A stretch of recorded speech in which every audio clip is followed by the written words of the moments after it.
Hello Stampers, this is Yana Smakula for My Favorite Things. Welcome back for another video tutorial. In this video, I'm creating a super clean and simple love you or Valentine's Day card using non-Valentine's Day supplies.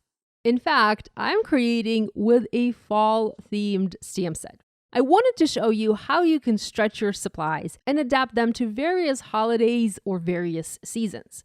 Now, of course, this trick doesn't always work. It's not going to work with every stamp set you have, but some of the stamps can really be stretched to give us more creative options. And so I encourage you to look at your stamp sets and see if you can use them to create a card for another holiday or another occasion or another season.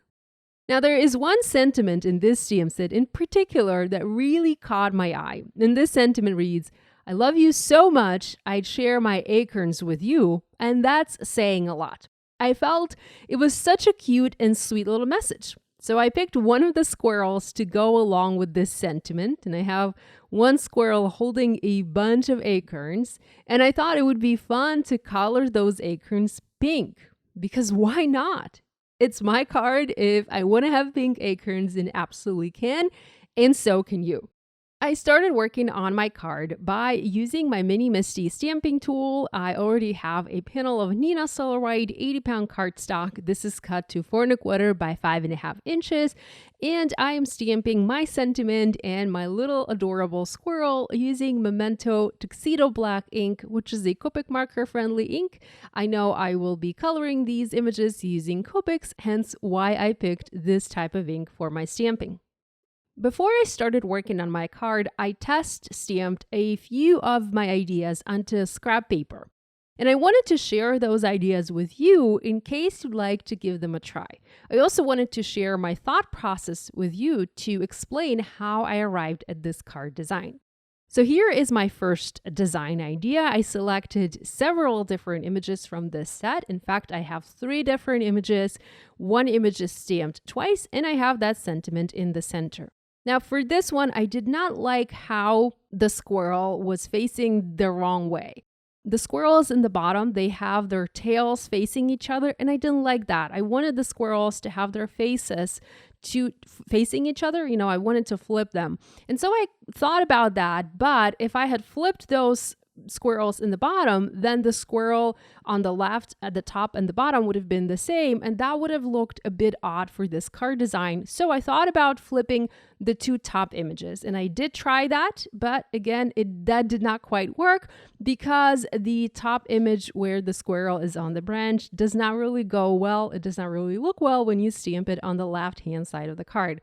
So this wasn't really, it was a no-go for me. Next, I thought about using some other images from this stamp set, and I stamped the top row the same way like I did for my first design, but then I used other images for the bottom row. So I have a little owl, I have my squirrel, and I have a hedgehog there. So that kind of looked better, but again, it did not quite click for me. I thought about what else can I do? How else can I change this? So then I wanted to use just the squirrel with a bunch of acorns and stamp my sentiment in the center of a portrait card. And I thought about adding the hedgehog and the owl to that image. So I have 3 critters at the top there, but I did not actually stamp that, but that was my initial idea. That gave me the idea to stamp just the squirrel and just the sentiment, but do a landscape card design instead. And that's how I arrived at this particular card design that I'm showing today. I already colored one of the squirrels and I cut him out using a coordinating die, and that basically is a prototype for my card. I added a little bit of coloring to the sentiment. I highlighted some of the words to have them pop. I added some stamping, some hearts into the background, and even some shading to complete this tiny little scene. So that's how I arrived at this card design, and I really like how simple this design is. You can basically mass produce this card, not that you would need to because it is sort of a love you card, but you can send it to a friend. If you have several friends, you can easily mass produce these and send a bunch of cards like these to your friends on Valentine's Day or basically just any time during the year. I stamped the squirrel one more time onto a piece of Nina Solar White cardstock. So this is the same paper that I did my initial stamping on.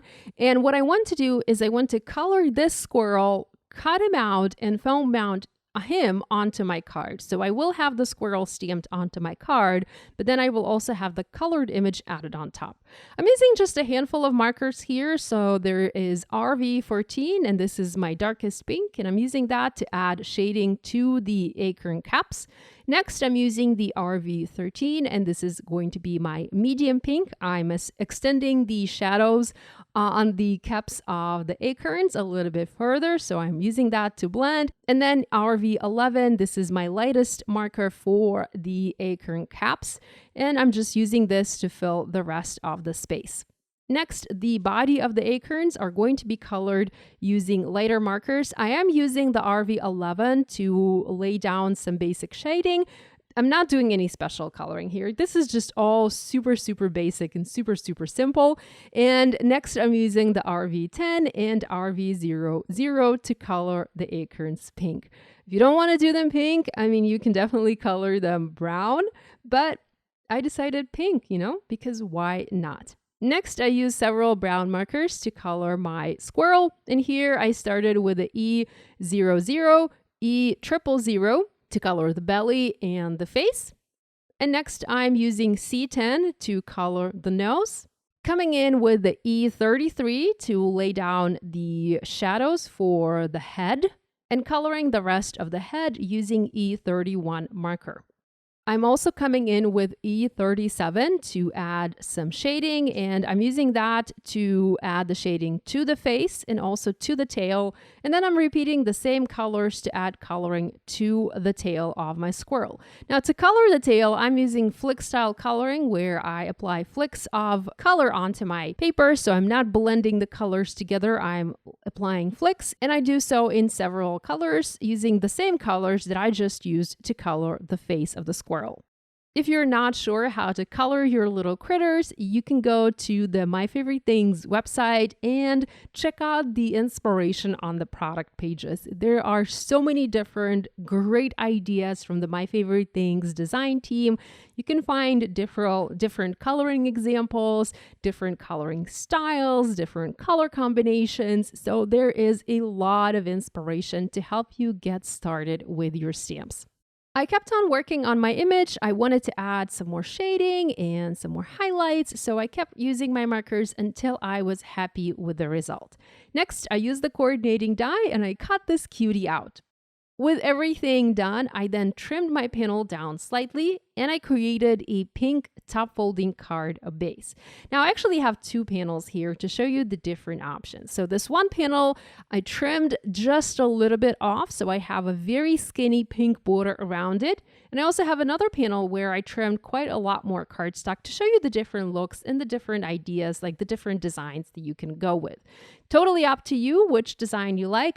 Next, I used some gray markers to add a shadow under my image. I wanted to ground this image on my card, so I used C3 and C1 Copic markers. I kind of feel like maybe I should have used warm gray instead of cool gray. So the C is a cool gray, but a W is a warm gray. So you can use either marker. Next, I used a pink marker, and this is the RV00. I used the chisel nib of my marker, and I highlighted some of the words to draw attention to those words. And the highlighted words basically read love, acorns, and you, which is kind of fun. There's a hidden message within the main message of this card. With that done, I foam mounted my little squirrel on top. I used foam adhesive squares for that. And I now have my main panel ready. I'm going to pop the panel onto my card base. I do have these scrap panels where I did my test stamping, and I'm actually going to reuse them. I'm going to glue them together using Barely Art glue to add some dimension to my card. I'm not using foam adhesive because that would give me a little bit too much dimension. So I'm just using two scrap panels of cardstock. I glued them together and I used them to pop my panel up on the card. Lastly, I am stamping a couple of hearts using black ink. I'm just adding them here and there. I'm scattering them around my main image. So I'm basically stamping 6 hearts. So I have a grouping of 3, a grouping of 2, and then 1 single heart stamped in the bottom right. And that finishes my card. So here's a look at the card I have for you today. I hope you enjoyed this video. I hope you enjoyed this simple idea, and I hope you are now inspired to look through your stash, look at your stamp sets in a different way and try to adapt them to various seasons and various holidays. Have fun stamping. Love you guys, and I'll see you next time.